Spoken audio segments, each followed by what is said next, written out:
Nigeria's Dangote Group secured the highest intra-Africa trade deal with AFREXIM last week at the African Export-Imports annual meetings in Rwanda. Of course, that was $1 billion, the highest single of such transactions that was sailed. And you can see there in the pictures, Aliko Dangote, Nigerian-born, richest billionaire on the African continent, and of course with the president of AFREXIM, Dr. Benedict Orama. Of course, that deal will help Dangote Cement expand its Pan-African footprints as it looks to engage more African countries in the production of cement and bringing down the costs of housing, which is a major problem for most African countries, and there's the handshake there. We have more about the information about intra-Africa trade from Rwanda for the rest of the week. That's the $1 billion. Of course, we got a few others who also got some trade finance backing from the Cairo-based AFREXIM.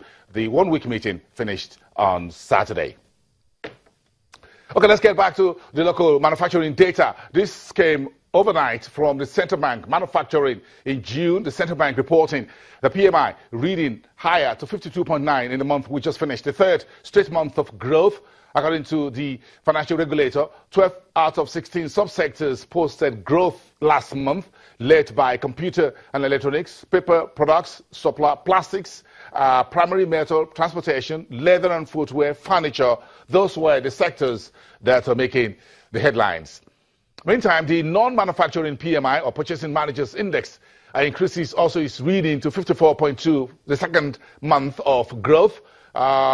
This growth came from business activity, new orders, employment, and inventory. According to the central bank, these were the part of the sub-indices that were growing at a faster rate.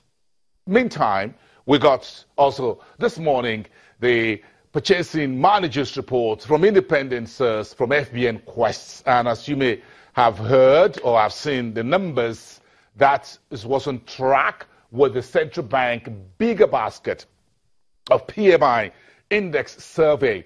The report showed manufacturing index showing another improvement last month from 54.0 to 55.9. That's almost 56. And that's quite a very healthy. If you look in our PMI, the base for growth is 50.0. Any figure above 50 shows you positive.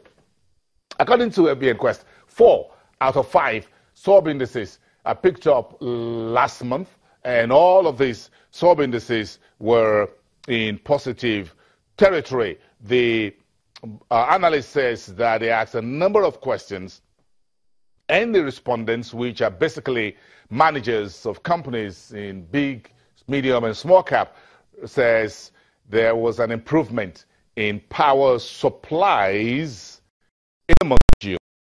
According to the report, this may spur some criticisms, but the respondents were spread, according to the analysts, across the country's 6 geopolitical zones. So there's a little bit of a positive power supply in the month of June, and that contributed to the uptake in the PMI, Purchasing Managers Index rating. 2 positives for the manufacturing sector in the month under review, June to be precise, was a greater availability of foreign exchange for raw materials by the central bank, and the impact of that on the naira appreciation on the dollar at the parallel market.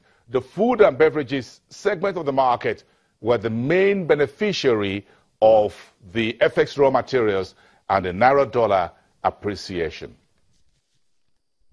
We appreciate all of you spending your time with us here this morning, bright and early, the first business day in the new month and in the second half of the year. It's thanks to see you, all of you again. Let's get back tomorrow and continue the conversation from here. Live from Lagos.